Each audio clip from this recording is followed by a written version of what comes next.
RCR, la red que comunica y une al Perú.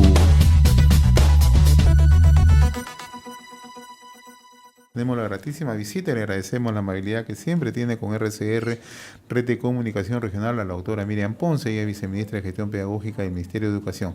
Doctora, qué gusto saludarla. Gracias por atender esta invitación, muy amable. Muchas gracias a ti, José, por la gentil invitación. Y un tema de mucha importancia que se debe difundir y que sobre todo, ¿no?, quienes nos sintonizan en distintos puntos del territorio nacional logren tener información de primera mano, como es el Programa Nacional de Formación Docente en Servicio, ¿no? Y vemos que desde el Ministerio de Educación, los docentes de instituciones, tanto instituciones educativas públicas de educación básica regular e intercultural, pueden participar, ¿no? Y de qué manera esto mejora su legajo. Explíquenos en qué consiste este programa, por favor.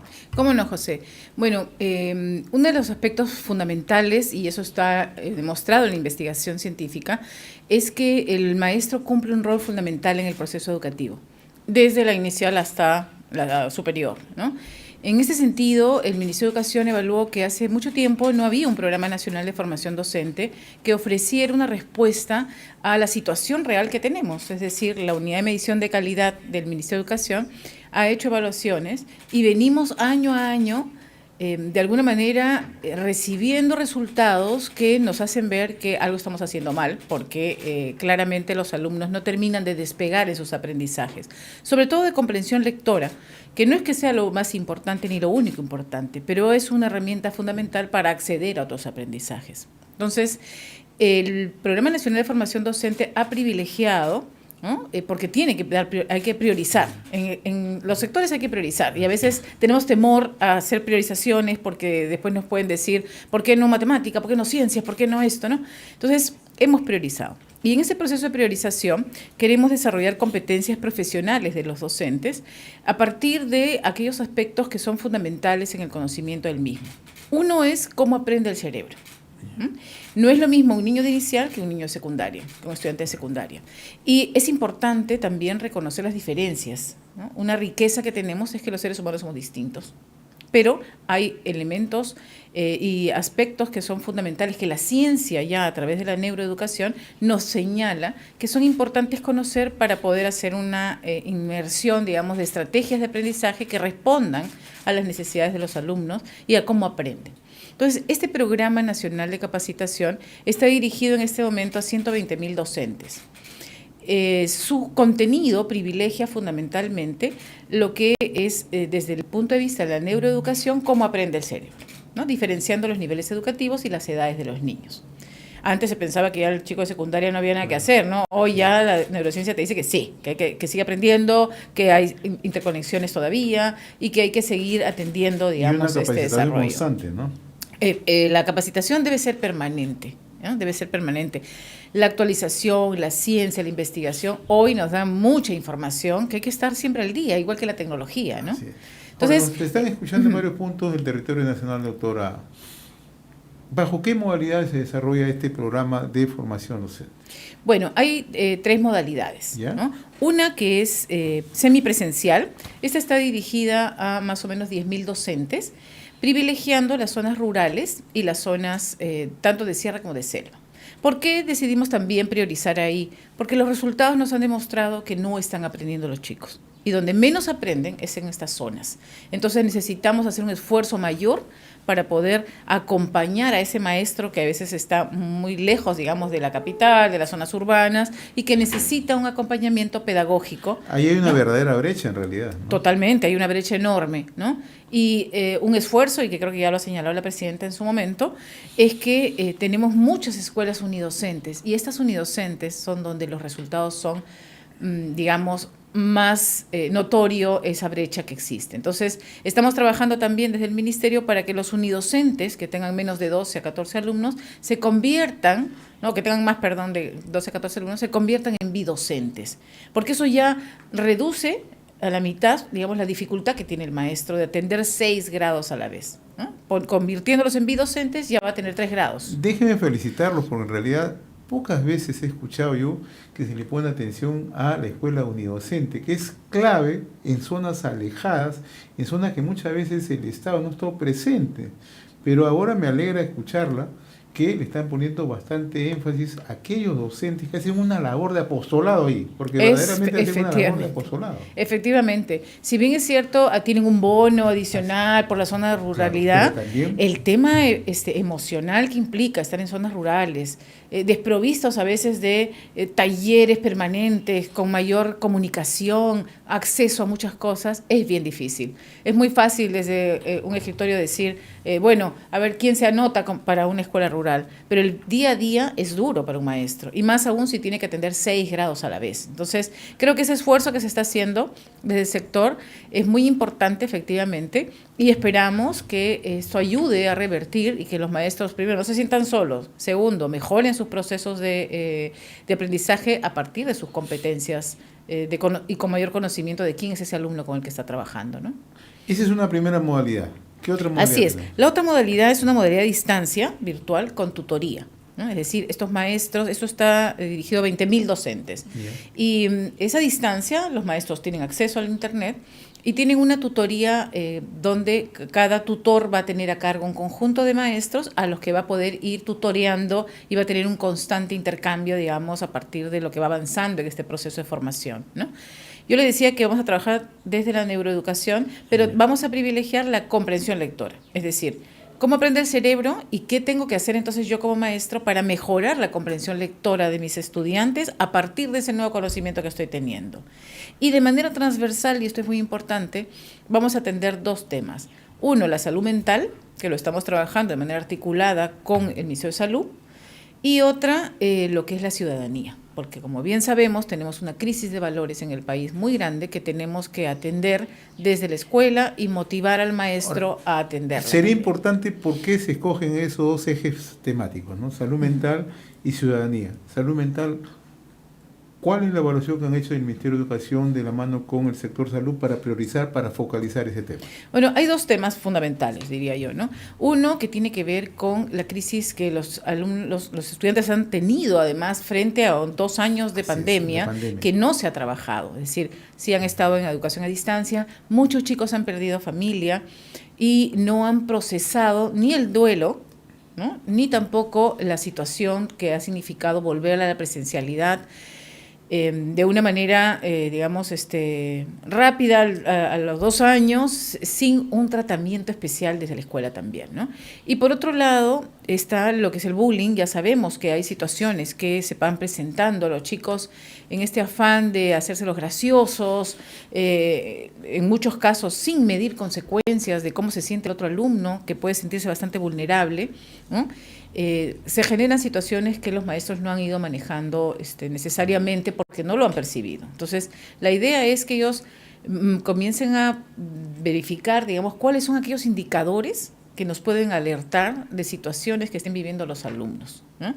Porque es verdad que el maestro tiene 30 alumnos y a veces, dependiendo del nivel, tiene que ir a diferentes aulas. Un profesor de secundaria tiene varias secciones a la vez. Entonces, a veces no se fija, está tan concentrado en su temática que no mira este aspecto que es tan importante, ¿no? Y se dan situaciones tan lamentables como las que hemos vivido, ¿no? Y el aspecto de ciudadanía, valores y ciudadanía, ¿por qué es tan gravitante? Bueno, yo creo que es importante que los alumnos y todas las personas en general comencemos a profundizar en lo que significan nuestros deberes y nuestros derechos. El conocer nuestro país, el conocer, el reflexionar sobre los valores, sobre el respeto a los demás, esas diferencias que nos hacen también particularmente ricos, digamos, en esa diversidad que tenemos, ¿no? Y que hay que aprender a valorarla, ¿no?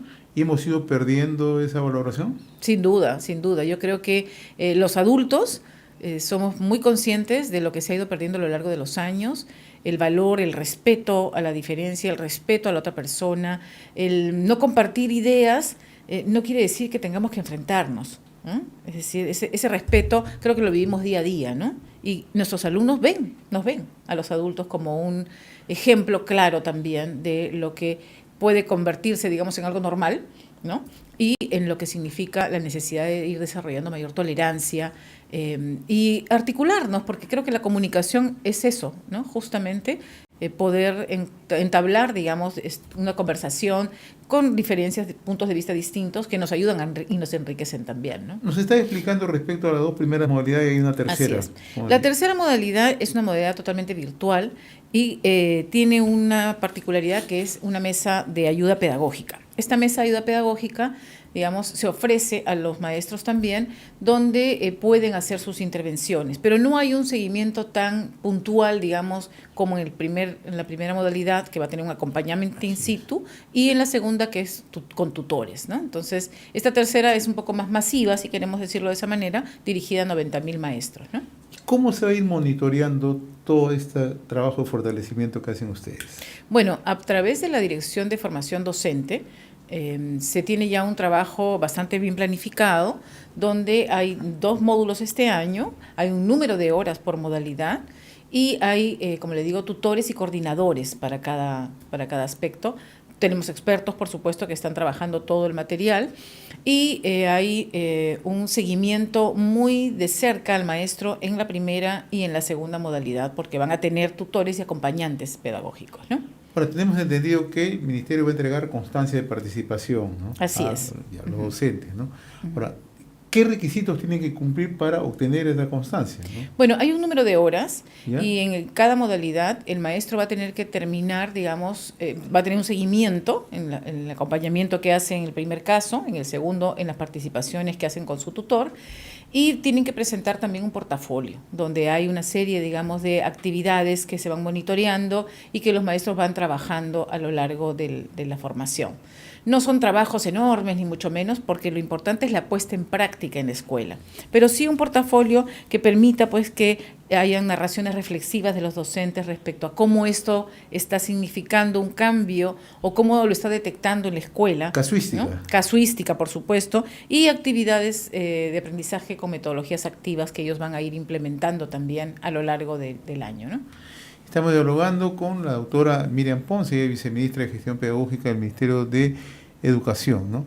Ahora, ¿cuán importante, con la experiencia que usted tiene, doctora Ponce, fortalecer la competencia de los docentes, ¿no? Yo le explicaba hace unos instantes que, de verdad, saludo y me da mucho gusto escucharlos, cómo le están poniendo énfasis, cómo están focalizando, cómo están dándole, digamos, un trato preferente, sobre todo a zonas alejadas, zonas rurales, ¿no?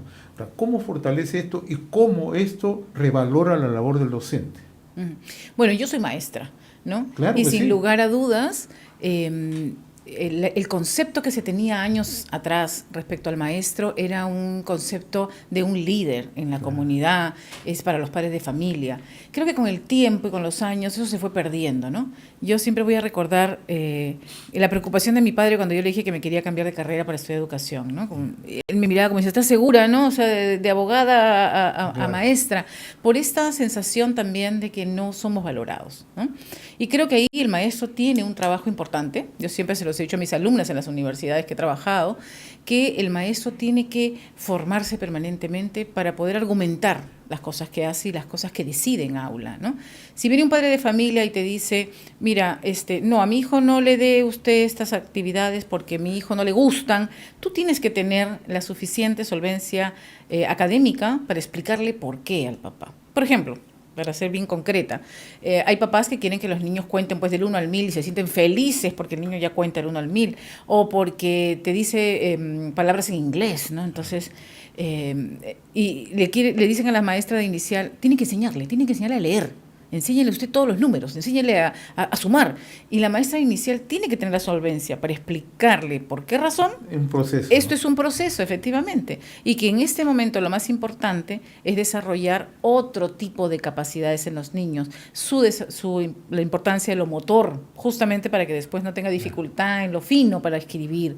Lo importante que es que el niño explore el espacio, que vaya descubriendo muchas cosas, ¿no? Porque esto va generando mayores interconexiones neuronales. Entonces, pero los papás a veces pensamos que cuando estamos del lado de padres, ¿no? Que somos nosotros los que tenemos que saber lo que el niño tiene que aprender, ¿no? E insistimos, y el maestro tiene que tener la solvencia y el desarrollo suficiente de capacidades para poder argumentar y poder sentarlo. ¿Por qué hacemos lo que hacemos? Porque también es una profesión y que tiene uno de los mayores valores para el desarrollo de un país. Cuando tú vas al médico nadie te dice, el médico no te dice, va a tomar eso, no, eso no me gusta, doctor, usted me tiene que dar tal cosa, ¿no? Porque es la que me da mi mamá. No, a nadie se le ocurre, ¿no? Claro. Pero en educación sí. Entonces, es rol también nuestro como maestros de demostrar, ¿no? No deberíamos demostrarlo, pero frente a la situación hay que demostrar que somos lo suficientemente capaces de poder argumentar, ¿no? Desde la investigación, desde la ciencia, aquellos aspectos que nosotros decidimos como maestros que hay que priorizar. Y cómo adaptar desde cada hábitat o desde cada punto territorial, ¿no?, la enseñanza, el aprendizaje a sus alumnos y que ellos también convivan con el mismo hábitat, ¿no? Bueno, ahí creo que has tocado un tema, José, súper importante. Una de las cosas que yo encontraba en el ministerio, por ejemplo, es que la normativa es para todos igual. Sí. Y nuestro territorio es distinto. En términos de aprendizaje, todos tienen los mismos derechos y todos tienen que aprender, digamos, las competencias, desarrollar las competencias necesarias. Pero en términos de decisiones de cómo tienes que intervenir o qué prioridad le tienes que dar a determinados contextos, eso es distinto. Por eso es que justamente nosotros hemos dicho en zonas rurales de sierra y selva tenemos que hacer un acompañamiento diferente. En zonas urbanas hay más acceso a otras cosas. Entonces, virtualmente no vamos a tener problema. Pero en otras zonas sí hay que hacer un acompañamiento mayor. Igual el tema de materiales, ¿no? Hay que trabajar más con las regiones, porque las regiones tienen una riqueza enorme de manera cultural para poder incorporarlas en los materiales, ¿no? Y ahí estamos trabajando también para más adelante poder tener una política de materiales que incorpore esa realidad de las regiones, porque tiene una riqueza enorme, ¿no? Usted utilizó una palabra clave, acompañamiento. ¿Por qué es importante el acompañamiento en estas zonas? Bueno, hace años atrás, cuando yo tuve la oportunidad de estar en el ministerio y estuve a cargo de la Dirección General de Educación Básica Regular, se hizo el primer programa de resultados, ¿no? Y ahí incorporamos el acompañamiento en este PPR, ¿no?, que le llamaban PPR. Y demostramos en un año que sí se podía tener resultados. Y uno de los factores que influía en el resultado de la mejora de aprendizajes y la mejora de enseñanza era el acompañamiento pedagógico. Después, más adelante, yo hice una de mis tesis de maestría respecto a eso justamente y comparé, ¿no? Comparé los resultados en una misma región de 3 distritos versus otros 3, donde tenían supuestamente lo mismo, ¿no? Pero encontrábamos diferencias claras en los aprendizajes de los alumnos y cuál había sido su avance. Y uno de los factores claves justamente en los resultados de la investigación fue el acompañamiento pedagógico y el acompañante pedagógico. Porque no basta hacer acompañamiento, tiene que ser un maestro que te acompañe, que maneje digamos, los aspectos educativos más que tú, para que te pueda acompañar con coherencia, digamos, y con solvencia académica, ¿no? Y se constituye en un factor que te ayuda a la reflexión. El acompañante pedagógico es eso, un acompañante, ¿no?, que no va a fiscalizar de lo que estás haciendo, sino que te va a ayudar a esa reflexión pedagógica que es tan importante, porque a veces uno no se da cuenta de repente de cosas que puede ir mejorando, ¿no?, o cosas que está haciendo de manera equivocada, ¿no? Viceministra, y a quienes estén interesados y nos están escuchando a varios puntos del territorio nacional, ¿a dónde tienen que dirigirse para inscribirse? Bueno, yo nunca me memorizo los números, así que me permitirás. ¿Ya? Hay una central telefónica ¿Ya? que es el 615-5800, el ¿Ya? anexo es el 21337, ¿no? Y también pueden buscar la información para su inscripción en la plataforma de la CIFODS, SIFODS, que es https:/, ¿no?, cifods.minedu.gov.p. Ahí pueden ingresar e inscribirse, ¿no? Ya nos quedan pocos cupos, ciertamente. En el caso de la modalidad semipresencial, estamos ya con la JUD, ya estamos por pasar los 10.000. Y en los de la modalidad virtual, con tutoría, también nos quedan pocos cupos, ¿no?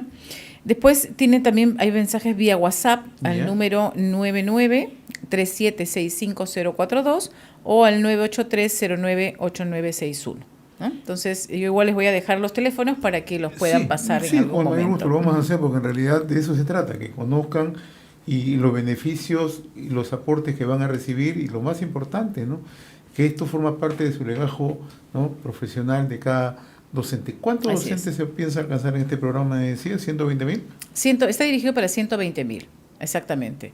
En el primer grupo son 10.000, que lo estamos trabajando además directamente con las regiones, que son los que privilegian cuáles son las instituciones y los maestros que van a participar. En el caso de la segunda modalidad, que es virtual con tutoría, son 20.000 cupos, y en la última son 90.000. ¿Y de qué fecha se desarrolla este programa? Estamos ya por empezar y ahora ya ha habido algunas reuniones porque fue lanzado en julio y debemos estar terminando para fines más o menos o primeras semanas de diciembre, más o menos, ¿no? Son 2 módulos claramente estructurados donde van a tener cursos diferenciados, van a tener webinars y van a tener microlearnings también permanentes, ¿no? Y un acompañamiento, como le digo, en esa modalidad. Aprovechando esta conversación, viceministra, quiero preguntarle ayer, la ministra Magné Márquez ha indicado que han sido denunciados ante Fiscalía 165 falsos profesores que presentaron títulos adulterados para ocupar plazas docentes, ¿no? Sí. O sea, este proceso de revisión continúa. Sí, bueno, lo que nosotros hicimos de manera inmediata fue 2 cosas. Una, ya se está trabajando una plataforma, ¿no?, para poder articular, digamos, el registro de los títulos, tanto de pedagógicos como de tecnológicos. La SUNEDU tiene lo universitario, ¿no? Entonces, cada región, digamos, tiene la obligación de poder registrar esos títulos, pero estamos tratando de tener una plataforma donde se centralice todo, ¿no?, y pueda pasar por toda una revisión y sea de fácil acceso para las regiones, para facilitarles también y, en todo caso, nosotros tener a la mano todo esto que debió hacerse hace mucho tiempo, ¿Y ¿no? las direcciones han cumplido, están cumpliendo? Están mandándonos la información. Después desplegamos de manera inmediata a las 26 regiones un contingente de más de 100 personas del Ministerio de Educación. Este grupo de profesionales fue a 41 UGEL, ¿no? Y en esas UGEL se recogieron aproximadamente 95.700 títulos, ¿no?, de los cuales se revisaron, o sea, se han revisado la mayoría y han salido este número de expedientes, digamos, que no tienen ningún tipo de registro. Entonces, esto no es suficiente porque tenemos muchos más contratados y tenemos también nombrados. Entonces, vamos a continuar con este ejercicio. Se ha ido a estas UGELes a ayudarles también a ver cómo es que tienen que hacer ese control posterior, porque la norma estaba clara. El tema es que a veces es fácil criticar, pero les ha ganado a muchas UGEL el hecho de no revisar, ¿no? Entonces, hemos ido ahí expresamente para ayudarles a decirles y ver cómo es que tienen que levantar la información y trabajar también con las direcciones regionales de educación para que ellos hagan ese seguimiento que corresponde. Son 165 casos denunciados al momento, pero entiendo que deben haber más casos sospechosos. Es posible que haya más casos y seguiremos nosotros trabajando. Eso no es un trabajo que se puede hacer. No se han hecho en años, ¿no? Ciertamente. Nosotros lo hemos hecho en el más corto tiempo este tipo de levantamiento. Y seguiremos articulando con las regiones como corresponde. Viceministra Miriam Ponce, ha sido un gusto conversar con usted. Yo le agradezco la gentileza, la deferencia de haber compartido esta invitación de RCR, Red de Comunicación Regional. Y la verdad, sumamente grato escucharla trabajando en zonas alejadas y sobre todo acompañando a los docentes. ¿Cuántas veces nosotros recibimos información de distintos puntos del territorio nacional y lo que reclaman es presencia del Estado, presencia de las autoridades, presencia de los sectores? Y qué bien que ahora estén trabajando en este programa y sobre todo se logre tener un trabajo cara a cara con los docentes, que es muy importante. Muchas gracias, José, y permíteme saludar a todos los que nos oyen, a todo el país, para que este 28 de julio sea una celebración patria con convicción de que podemos seguir saliendo adelante, ¿no? Y que la educación es un factor fundamental para el desarrollo de nuestro país. Nos acompaña la doctora Miriam Ponce, viceministra de Gestión Pedagógica del Ministerio de Educación. RCR, la red que comunica y une al Perú.